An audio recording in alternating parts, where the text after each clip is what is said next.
Власть начинает убирать свидетелей. Досмотрите это видео до конца, и вы узнаете то, что вас шокирует. Подписывайтесь на наше обновление, будете в курсе всего самого интересного. Сотрудниками правоохранительных органов Горно-Бадахшанской автономной области задержан 40-летний житель Рошт-Калинского района Дилавар Хурамов, очевидец спецоперации в селе Тавдем, в ходе которой погиб местный житель Гулбидин Зиобеков. В УМВД по ГБАО подтвердили информацию о задержании Дилавара Хурамова. Источник ведомства на условиях анонимности сообщил 17 февраля, что Дилавар Хурамов оскорбил начальника УМВД по Рошт-Калинскому району и угрожал ему расправой. Прокуратурой ГБАО против Хурамова возбуждено уголовное дело по части 2 статьи 328 «Применение насилия, опасного для жизни и здоровья в отношении представителя власти Уголовного кодекса Таджикистана», добавил источник. Как известно, Дилавар Хурамов был задержан 2 недели назад. 29 ноября 2021 года Хурамов утверждал, что стал свидетелем спецоперации силовиков по задержанию Гулбидина Зиобекова в селе Тавдем Рошт-Калинского района. Тогда, 25 января, во время проведения этой спецоперации был убит Гулбидин Зиобеков. Недовольные граждане собрались у здания областной администрации и протестовали в Хороге 4 дня. Власти заявили, что Зиобеков во время операции оказал вооруженное сопротивление и начал стрелять из пистолета Макарова,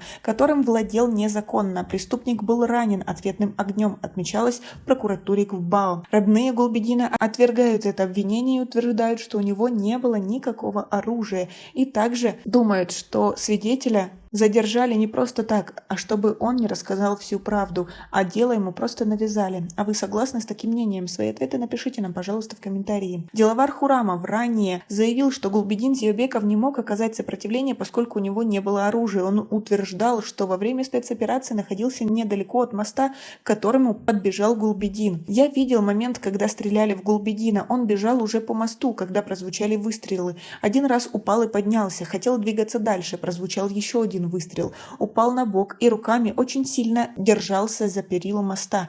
В это время к нему подошли 7 вооруженных лиц. Он был еще жив, когда они подходили к нему. Захотели его поднять, но он 2 руками цеплялся за решетку моста», — сказал он. Дилавар Хурамов отметил, что первым дошел до места, где застрелили Гулбидина, и кроме лужи крови не видел там никакого оружия.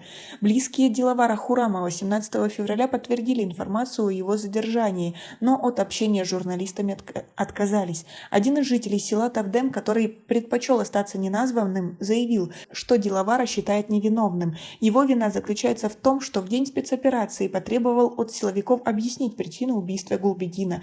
Позже его арестовали, сказал он. Тем временем ситуация в Хороге остается неопределенной. Некоторые жители Хорога сообщили, что численность военнослужащих в городе увеличилась и что власти, похоже, готовятся к операции по задержанию Махмад-Бакирова, одного из неформальных лидеров региона. Власти Бадахшана заявляют, что ситуация в регионе спокойная, но не подтверждают и не опровергают подготовку к силовой операции в областном центре.